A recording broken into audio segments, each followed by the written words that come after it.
안녕하세요. 밤라디오 민준에 오신 것을 환영합니다. 30 중반의 이혼녀가 되어 지금은 일만 죽어라 하며 남자 보길 돌같이 하며 사는 여자입니다. 제가 결혼했을 때가 딱 32이었는데 요즘 이 나이에 결혼 안 하는 분들도 많잖아요. 돌아보면 왜 그렇게 성급한 결정을 했을까 싶은 후회도 되지만 그 덕에 일찍 철들게 된 것도 없지 않아 있는 것 같아요. 아픔을 빨리 겪고 큰 탓인지 지금은 웬만한 일에도 웃어넘길 아량이 생겼네요.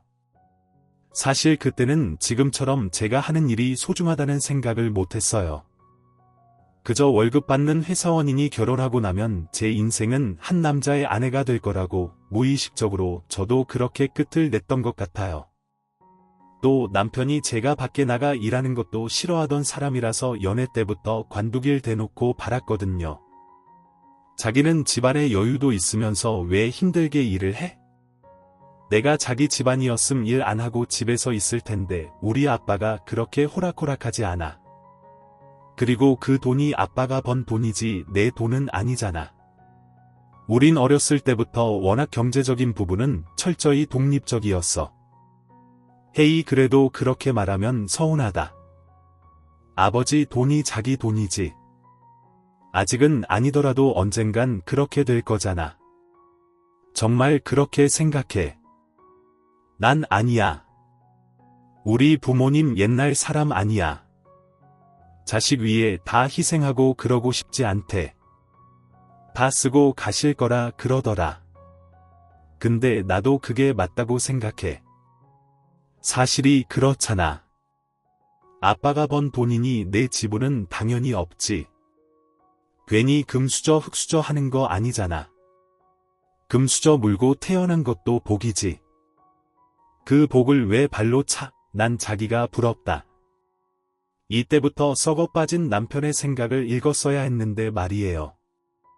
근데 그때는 이렇게 솔직하게 얘기하는 남편이 되려 더 낫다고 생각을 했었어요. 남편 만나기 전부터 저에게 접근하는 대부분의 남자들은 다들 속내를 감췄었거든요. 뭐 제가 가난한 집안 딸이었어도 저를 사랑해준다느니 몸만 오면 된다고 마음이 더 중요하다느니 하는 말도 안 되는 소리에 진절머리가 난 상태였거든요. 워낙 어릴 적부터 아버지 옆에서 이런 사람들을 많이 봐왔는데 다들 아무런 사심이 없는 척하다가 사업만 살짝 휘청였다 하면 금세 돌아서서 아버지를 손가락질했어요. 그런 걸 보면서 저도 사람 보는 눈은 조금 키웠는데 그때 남편은 그런 유의 사람들과는 다르다 생각을 했었어요. 그런데 어쩌다 시어머니를 못 알아봤는지 지금까지도 그게 제일 한스러울 뿐이에요. 남편과 제가 결혼을 약속한 시점에 명절이 찾아왔었는데 곧 뵙긴 하겠지만 그래도 미리 좀 인사를 드리는 게 맞겠다 싶어 남편과 함께 선물을 골랐었어요. 그래도 양가 부모님께 비슷한 금액을 맞춰드리는 편이 더 좋을 것 같다는 생각에서였죠. 그런데 선물을 준비하는 과정을 아버지가 듣더니 그래도 처음 인사하러 가는 건데 그 정도론 성의가 부족하지 않니? 조금 더 하는 게 어때? 근데 너무 또 과하게 하면 서로 부담스러울 것 같아서 그건 아빠가 허락 못한다. 좀 더 신경 써서 해가도록 해. 아이 아빠 그 사람하고 같이 맞춘 거란 말이에요.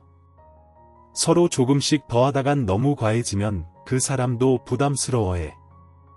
그럼 그건 너희 둘이 알아서 하고 아빠는 아빠 성의껏 따로 보낼 거니까 신경 쓰지 마라. 그래도 곧 사돈이 될 집인데 어떻게 그것만 딸랑 보내채면 구겨지게.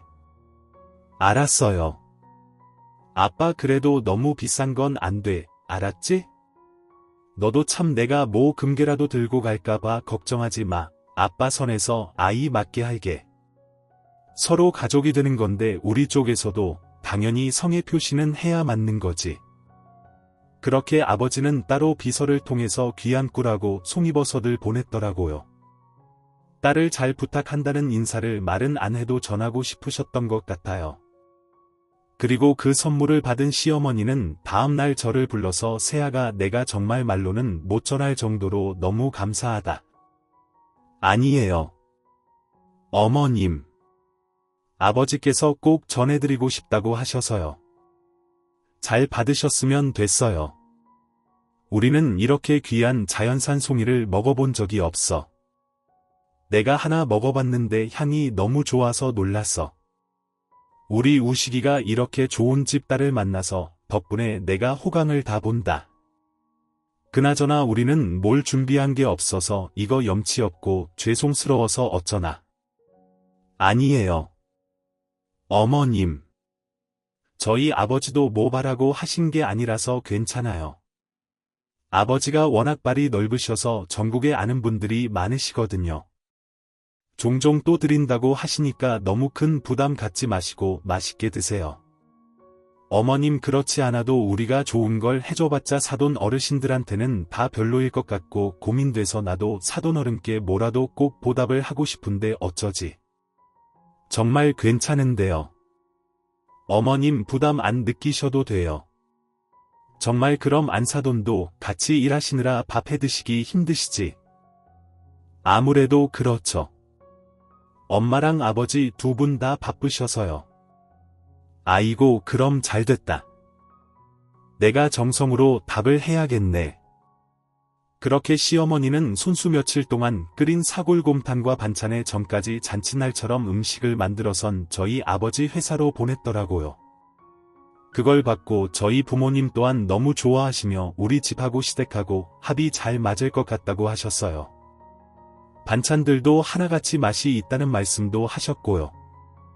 특히 저희 엄마는 사돈 간에도 서로 잘 맞는 관계가 있다며 사는 게 비슷하고 다르고 그게 중요한 문제가 아니라고 하셨어요. 저도 양가 어르신들끼리 이렇게 서로 오가는 모습을 보니 참 좋더라고요. 엄마 말대로 사돈 간의 사이가 좋으니 남편하고 저도 결혼 전부터 안심이 됐죠. 양가 부모님끼리 서로 다 좋아하시니까 결혼하는 게 더 마음이 편한 것 같아. 살면서도 별 문제 없을 것 같고. 나도 그래. 반대하는 결혼하는 게 얼마나 마음이 무거운 일인데 우린 정말 축복받았다니까. 어르신들 다들 너무 잘 지내시니까 마음이 놓여. 내 주변에서도 보면 양가 부모님들끼리 서로 안 맞아서 파혼하고 이혼하는 경우도 있었거든. 두 집이 만나서 한 집안이 되는 거니까 이래서 결혼은 우리 둘만의 문제가 아니라고 하나 봐. 고부 갈등이라 했지.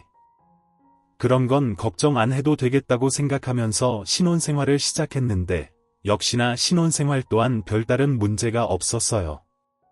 시어머니는 결혼 전에 이어 결혼을 해서도 신경을 많이 써주셨는데 저희 부부한테 신경을 써주시는 것보단 저희 부모님에게 신경을 많이 써주셨어요. 처음엔 한 달에 한 번씩 바쁜 저희 엄마를 대신해 반찬을 해다 주셨는데 말로는 저희한테 줄 반찬을 만드는 김에 조금 더 했다고 하셨어요. 그런데 그 주기가 점점 짧아지더니 김치까지 해주시기 시작했죠. 그걸 받는 저뿐만 아니라 저희 부모님 또한 상당히 부담을 느끼기 시작하셨어요. 당연히 처음엔 시어머니의 정성도 있고 마음도 있으니 거절을 할 순 없었어요. 그리고 시어머니께서도 저희 부모님이 맛있게 잘 드셨다는 말이 좋아서 하는 거라고 하셨어요. 시어머니께서 이렇게 자주 저희 부모님께 반찬을 해다 주시니 저희 부모님 또한 매번 빈통을 보낼 순 없었고 인사치레로 또 뭘 사서 보내드리곤 하셨어요. 남들은 명절이나 한 번씩 할 법한 인사치레를 저희 부모님과 시어머니는 한 달에 한 번씩 하고 있었죠. 게다가 시어머니께선 어느 순간부터 일주일에 한 번씩 제게 연락이 와 다음 반찬에 대해 묻곤 했어요. 이런 피곤한 일들이 지속되니 제가 중간에서 그만 정리를 해드려야 될 것 같았죠. 세아가, 저번 주에 내가 해드린 그 꽃게탕은 사돈 어른들이 어떠셨다니? 그거 괜찮으셨다면 내가 한 번 더 해드릴까 하는데 요즘 꽃게철이라서 있을 때 먹어야 돼. 어머님, 말씀만은 너무 감사드린데요. 이제 저희 부모님께 반찬 해드리는 건 그만 해주셔도 될 것 같아요. 매번 어머님한테 너무 죄송하기도 하고 어머님도 힘드실 것 같고요. 저희 부모님도 저랑 같은 생각이시고요. 그동안 너무 맛있게 잘 드셨대요. 저도 감사합니다. 아니, 지난주까지만 해도 별 말씀 없으셨잖니? 혹시 내가 해드린 음식이 맛이 없어서 이런 식으로 거절하는 거니? 사돈 어른들도 그만해달라고 하신 게 정말이야? 네, 어머님. 이렇게 일주일에 한 번씩 주고받는 게 제가 봐도 매번 서로 부담스러운 일인 것 같아서요. 난 아무 부담도 안 느끼는데 부담이라면 너희 부모님이 나한테 뭐 사다 주는 걸 말하는 거니? 그게 부담스러워서? 아니 누가 보면 내가 사달라고 하는 줄 알겠다. 내가 뭐 그런 거 바라고 반찬 만들어주는 사람처럼 말을 하네? 너희 집이 우리 집보다 더 잘 산다고 나를 무슨 거지 취급하는 거야 뭐야? 내가 뭐 너희 집한테 잘 보이려고 반찬 해다 준 줄 알아? 다 잘 지내보려고 해다 준 거였어. 시어머니는 제 말에 발끈하며 화를 내셨고 본인 자존심을 건드렸다며 두 번 다시 저희 부모님과 제게 뭐 해다 주는 일은 없을 거라고 어깃장을 놓으시더라고요. 이게 이렇게까지 화가 나는 일인지 제 입장에선 이해가 안 갔어요. 남편에게도 시어머니와 한 말에 대해 어떻게 생각하냐고 물어보니 제 앞에선 제 편을 들어주긴 했지만 그래도 시어머니 대변은 조금 하더라고요. 본인 엄마도 이제 연세가 드셔서 사소한 말에도 상처를 잘 받는다며 되도록이면 직설적으로 말을 하지 말고 돌려 이야기를 해줬으면 좋겠다고요. 그래서 저도 조심하겠다고 했는데 그날 이후부터 모든 게 파탄이 나버렸어요. 시어머닌 정말 딴 사람이 되어 제 앞에 나타났고 그간 보였던 모습들은 결혼까지 가게 만들었던 목표나 다름없던 것 같았어요. 예, 지금 당장 집 비밀번호 좀 불러봐라. 어머님, 집 비밀번호요? 그건 왜 물어보세요? 왜긴 왜야? 불시 검문 나왔으니까 물어보는 거지. 문 앞에 어른 세워놓지 말고 빨리 불어. 그리고 잘못한 거 있으면 미리 와서 이실 찍고 빌어라. 어머님, 너무 갑작스럽게 그게 무슨 말씀이세요? 그리고 제가 뭘 잘못한 게 있다고 그러세요? 집 개판으로 해놓거나 네 남편 잘 챙겨주는지를 말하는 거야. 그동안 내가 너무 안이했잖니? 일부러 제가 없는 시간을 확인하고 갑자기 들이닥쳐서는 불시 검문이라는 표현을 써가며 제 목을 조르더라고요. 저는 직장에 있고 시어머니는 저희 집 앞에 있다고 불통 터지게 전화가 오는데 하는 수 없이 집 비밀번호를 알려주었어요. 역시나 제가 퇴근을 하고 불이 나게 집에 가니 시어머니가 마루 한가운데서 팔짱을 딱 끼고 절 기다리고 있더라고요. 너 어쩜 이렇게 손 하나 까딱 안 하고 살았니? 아니 살림은 여태 하나도 안 배우고 시집 왔니? 아직 가구가 다 안 와서 집이 조금 어수선해서 그래요. 아, 결혼한 지 6개월이 다 됐는데 아직도 가구가 안 왔다는 게 말이 돼. 제가 평일에는 일하느라 가구 보러 다닐 시간이 안 돼서 겨우 주말마다 가구 보러 다녔는데 그러면서 좀 늦어졌어요. 그리고 예약한 가구들이 좀 늦는다고 했고요. 아이고, 뭐 얼마나 대단한 가구들을 샀길래 그렇게 늦는다니. 암튼 너나 너희 집이나 마음에 드는 게 하나도 없구나. 너는 이 모양이고 너희 집 부모님은 순 나한테 받아먹기만 하고 송이버섯 달랑 몇 개만 보내주니. 어머님, 갑자기 왜 이러세요? 갑자기는 무슨 갑자기야. 내가 눈 질끈 감고 결혼만 시키면 팔자 좀 펴질까 했던 건데 이건 무슨 빛 좋은 개살구지. 아무것도 없어, 아무것도. 가구 다 들어오면 깨끗이 잘 해놓고 살게요. 어머님 걱정 안 하시도록요. 그건 너나 잘하시고요. 네. 무섭게 왜 그러세요? 어머님, 내 집이니까 너나 잘하라고. 내가 무슨 상관이야. 이제 앞으로는 안 되겠어. 벌금 제도를 도입해야지. 벌금이라니요? 그게 무슨 말씀이세요? 너나 너희 부모님이나 아오이가 계속되니 그게 권리인 줄 아는데 이게 권리가 아니라는 걸 알아야 돼. 이제부터 벌금으로 네가 잘못한 걸 매길 거다. 내가 니네 집 보고 청소한 데 있고 우리 아들 안 챙긴 게 발견되면 아삭 다 벌금 매길 거야. 이렇게라도 고쳐야 되지 않겠니? 이런 거 내가 하나씩 다 고쳐주고 좋은 말로 하면 네가 듣기나 하겠냐고. 너희 부모님처럼 손 고마운 줄 모르고 당연한 줄 알겠지. 시어머니는 그동안 저희 부모님께 반찬 해다 드린 것까지 싹 다 싸잡아 저한테 뭐라도 꼬투리를 잡아 괴롭힐 작정을 한 것 같았어요.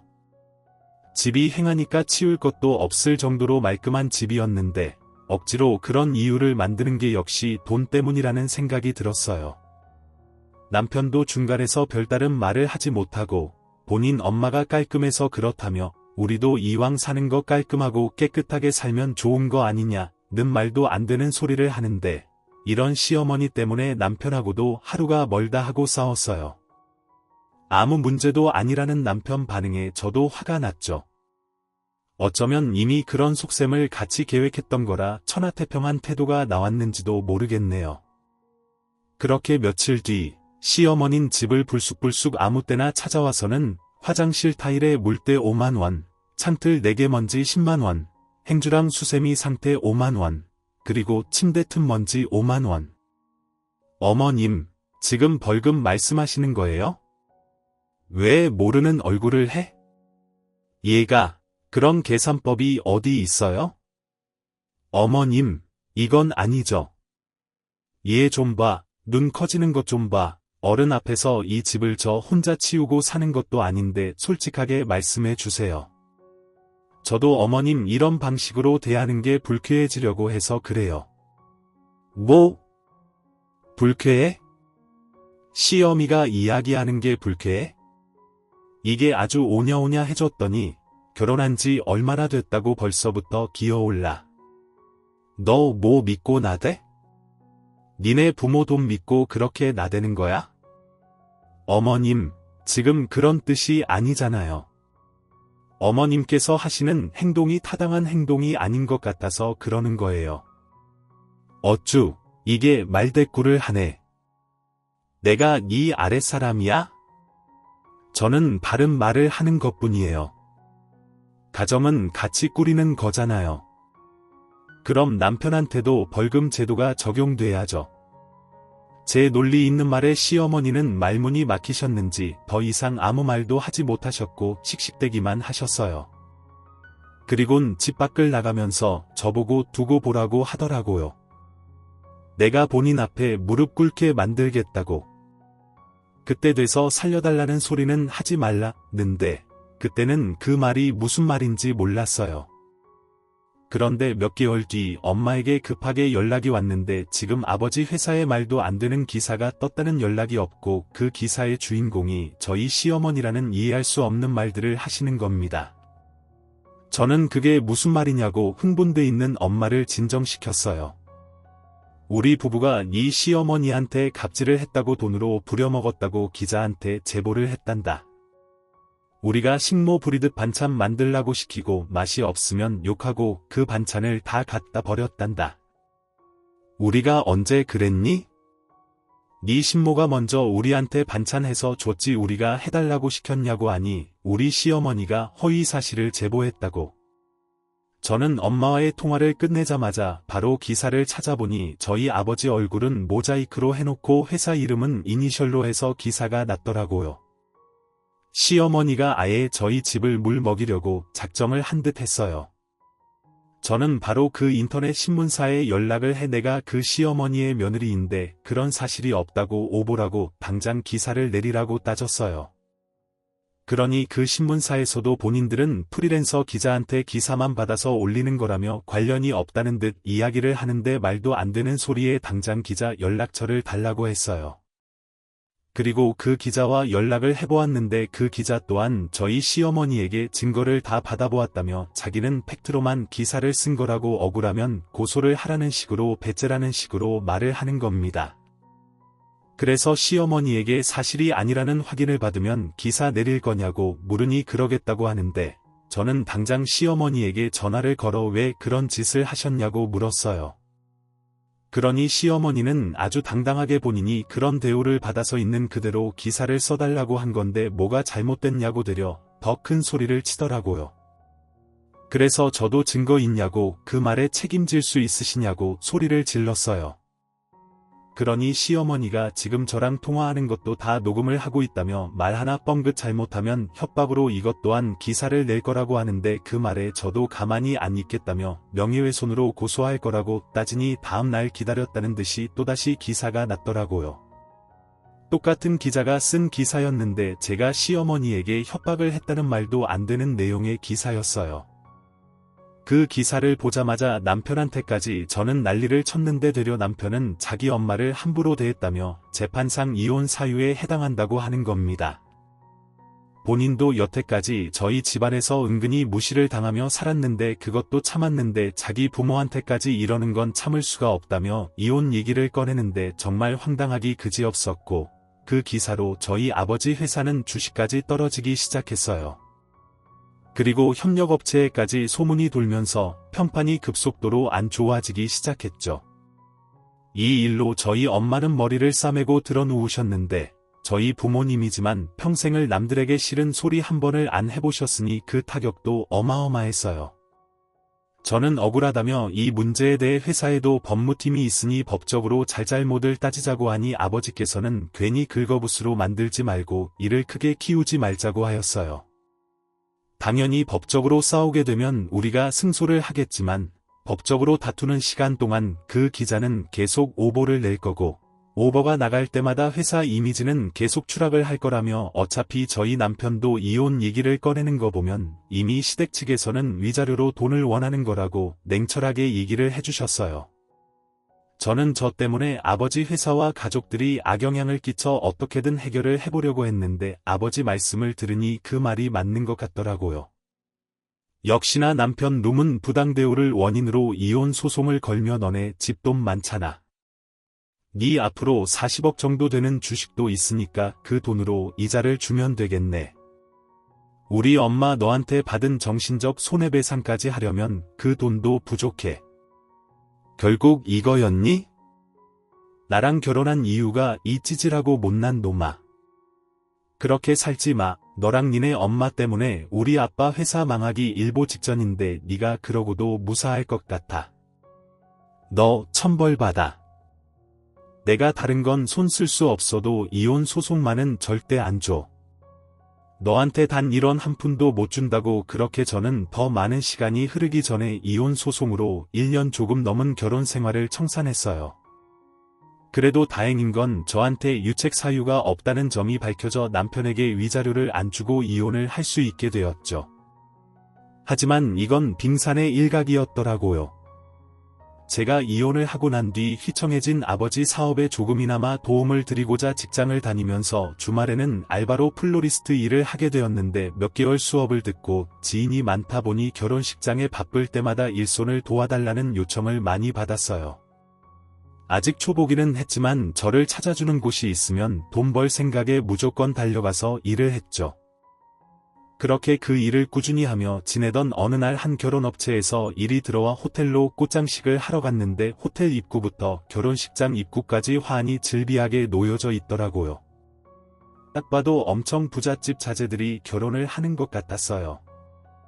호텔에서 결혼을 하고 꽃장식에 돈을 아끼지 않는 것만 봐도 어느 정도 여유 있는 집안 자제들이구나 싶어 신부 대기실과 식장을 둘러보고 있는데 어디선가 익숙한 목소리가 제 귀를 사로잡는 겁니다. 그 목소리의 뒤를 돌아보니 세상에 한복을 곱게 차려 입은 이전 시어머니가 서 있는데 꽃을 들고 있는 손까지 떨리기 시작하더라고요. 그리곤 바로 신랑 이름을 찾아보니 역시나 전 남편의 이름이 떡하니 써져 있었는데 그때가 이혼한 지 6개월도 채 되지 않은 시점이었어요. 근데 벌써 새 장가를 가고 돈 많은 여자를 물어 결혼을 한다는 게 뭔가 뒤가 구리더군요. 그래서 저는 같이 일을 하고 있던 언니에게 이 사실을 얘기하고 혼자 신부 대기실에 들어가 발을 동동 구르고 있었어요. 근데 그때 하필이면 신부가 대기실로 들어왔더라고요. 저보다 몇 살이나 어린 것 같았는데 이 여자는 저 두 인간들의 진짜 얼굴을 알고나 있을까 의문이 들더라고요. 그 여자는 모든 사람들에게 참 상냥하고 배려가 많았는데 저한테도 고맙다는 말을 연신하더라고요. 저는 일단은 얼굴을 숙이고 밖으로 나왔고 이 상황을 어떻게 해야 될까 고민을 하고 있었어요. 근데 오며 가며 사람들이 신부에 대해 이야기를 하는데 저 신부 또한 아버지가 사업을 하는 저와 비슷한 상황의 여자더라고요. 순간 저는 이렇게 우연히 만나게 된 오늘이 기회라는 생각이 들었고, 결혼식이 시작하자마자 다시 신부 대기실로 들어가 탈의실에 핸드폰 녹음기를 켜서 넣어놨어요. 그 결혼식이 호텔에서 하는 결혼식이라 1부랑 2부가 나눠져 있는데 2부 때 혼주랑 신랑 신부 모두 옷을 갈아입는 시간이 있었거든요. 그때 다들 탈의실을 쓸 테니 뭐라도 나올 거란 생각이 들었고, 제가 한 행동이 법적으로 문제가 있다고 하더라도 저 인간들의 진짜 모습을 밝히는 게 더 우선이라 생각을 했어요. 그렇게 손까지 덜덜 떨며 초조하게 제발 뭐라도 나오길 기다렸고, 저 멀리서 1부가 끝나길 기다리고 있었어요. 얼마 뒤 1부가 끝나니 이전 신부가 먼저 나와 탈의실이 있는 대기실로 들어가더라고요. 그리곤 곧이어 전 남편도 대기실로 따라 들어가는데 그 둘이 옷을 갈아입고 나오자 신부가 옷을 갈아입으러 들어가는 걸 봤어요. 저는 신부가 들어가는 걸 보자마자 바로 대기실로 따라 들어갔고 신부가 탈의실에서 나오는 것만 기다리고 있었어요. 2부 드레스를 갈아입고 나온 신부는 절 보자 깜짝 놀라며 여길 왜 들어오셨냐고 하길래 저는 그 신부를 붙잡아두고 긴히 할 이야기가 있다고 설득을 하였어요. 저 먼저 죄송하다는 말씀을 드려야 할 것 같아요. 오늘같이 신부님 생일 가장 좋은 날 제가 초를 치게 됐네요. 하지만 어쩌면 다시 오지 않을 기회라고 생각이 들어서요. 네, 지금 그게 무슨 말씀이세요? 대체 왜 이러세요? 혹시 지금 남편분 언제부터 만나셨나요? 그쪽이 그게 왜 궁금하신데요? 혹시 제 남편을 아세요? 네, 아주 잘 알죠. 제 전 남편이었으니까요.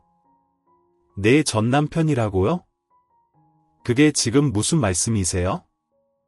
전 남편이라니요. 저희 오빠가 그럼 결혼을 했었다고요? 그 사실도 모르시고 계셨나 보네요. 저 인간이 재혼하는 거라고 말 안 하던가요?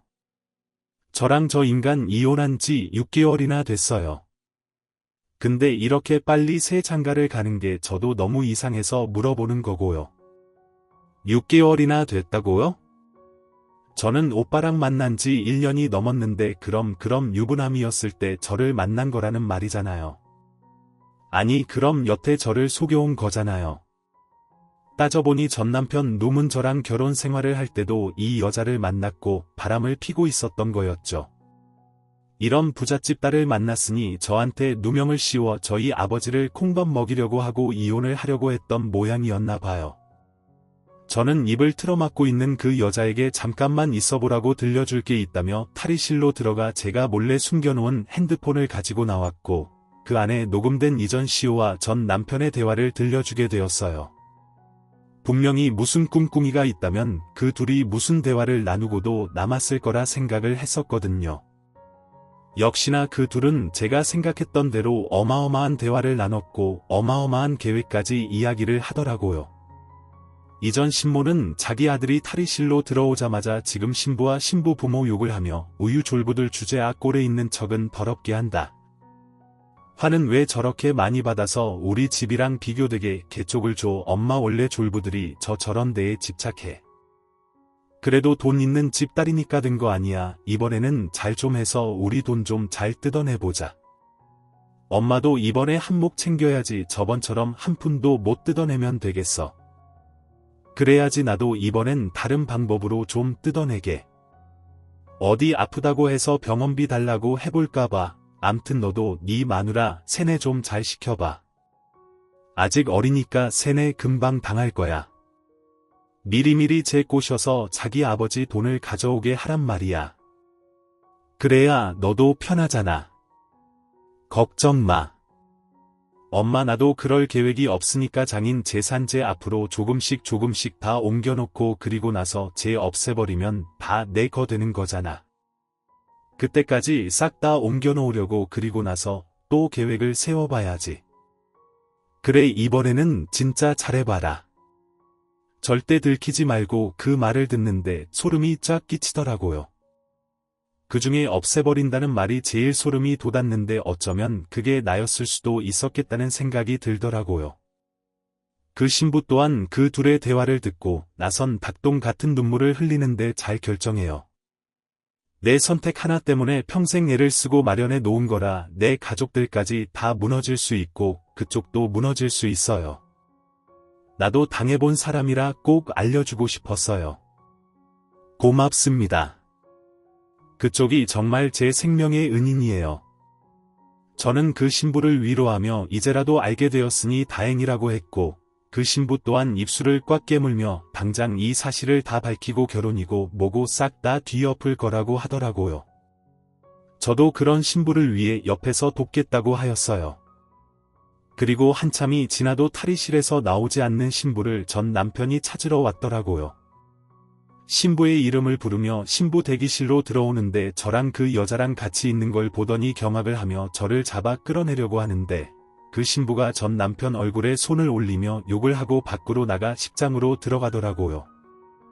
그리고 저한테 건네받은 제 핸드폰을 마이크에 대서 녹음된 내용을 틀기 시작하는데 어떻게 하면 신부 부모에게 돈 한 푼이라도 더 뜯어낼까 하는 각원인 두 모자의 대화에 식장에 있던 모든 사람들이 경악을 했어요. 신부의 부모님은 이전 신모를 노려보며 이게 대체 무슨 소리냐고 소리를 쳤고요. 결국 신부 측 가족들은 모두 나와서 하객들을 돌려보내기 시작했고 이전 신모와 전 남편은 신부 부모에게 변명을 하는 데만 급급했어요. 그때 제가 그 인간들 앞에 나타나 그동안 있었던 일들에 대해 쭉 이야기를 해줬죠. 그러니 이전 신부도 본색을 드러내며 제게 삿대질을 하고 미친 여자의 말을 듣고 파혼을 하는 거냐며 파혼은 절대 안 된다고 차라리 자기를 밟고 지나가라고 드러눕기까지 하더라고요. 그러면서 제게 녹음한 걸로 경찰에 신고를 한다고 하는데 저도 그런 이전 신부에게 신고하라고 했어요. 니들 같은 쓰레기 사기꾼들이 더 큰 벌을 받지 내가 받는 벌은 벌도 아니라고요. 그 말에 이전 신부는 제 머리 끄덩이를 잡고 오늘 너 죽고 나 살자고 하는데 저도 그런 이전 신호를 똑같이 폭행으로 맞고소했어요. 그 후 저는 전 남편의 아내가 될 뻔한 그 여자의 부모님의 도움으로 변호사까지 공짜로 선임을 받았어요. 자기 딸의 인생을 구해줬다는 명목이었죠. 그래서 이전 신모와의 고소건에 대해서 변호사의 도움을 받게 되었는데 제가 몰래한 녹음에 대해서는 민사상 손해배상을 하였고 이전 신모가 제게 손을 올린 건에 대해서는 형사상으로 재판을 하게 되었는데 저는 절대 합의는 없다고 하여 결국 이전 신모는 벌금형을 받게 되었어요. 그리고 나중에 그 여자를 통해 전해 들었는데 전 남편 또한 사기로 고소를 했다고 하더라고요. 그래서 사기로 벌을 받게 되면서 전 남편의 집안이 풍비박산 났다는데 그 얘기를 듣는데 속이 다 시원했어요. 그동안 사람의 탈을 쓰고 악마의 짓을 하고 다녔으니 뿌린 대로 거둔 거라 생각을 했죠. 이렇게나마 저희 가족과 아버지 회사에 대한 원한을 푼 것 같아 몇 년 동안 묵은 체증이 다 내려가는 것 같았어요. 그 길로 저는 더 이상은 전 남편과 이전 신모와 엮이는 일은 없었고 그 여자와도 연락하는 일은 없었어요. 좋게 만난 인연은 아니었으니 거기까지만 연락을 하고 더 이상은 하지 않았죠. 그 이후 저는 제가 잘 사는 게 진짜 복수라고 생각하면서 더 열심히 제 일에 매진하고 있어요. 직장 생활도 열심히 하고 있고 알바로 하는 플로리스트 일도 열심히 하고 있어요. 매번 꽃길을 만들 때마다 제 삶도 이렇게 되길 간절히 기도하면서요. 여러분들의 인생도 늘 이런 꽃길만 가득하시길 바라며 저희 긴 이야기 들어주셔서 감사합니다.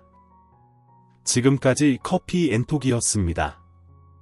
오늘도 끝까지 함께해 주셔서 감사하고요. 저는 다음 영상으로 또 찾아뵙겠습니다.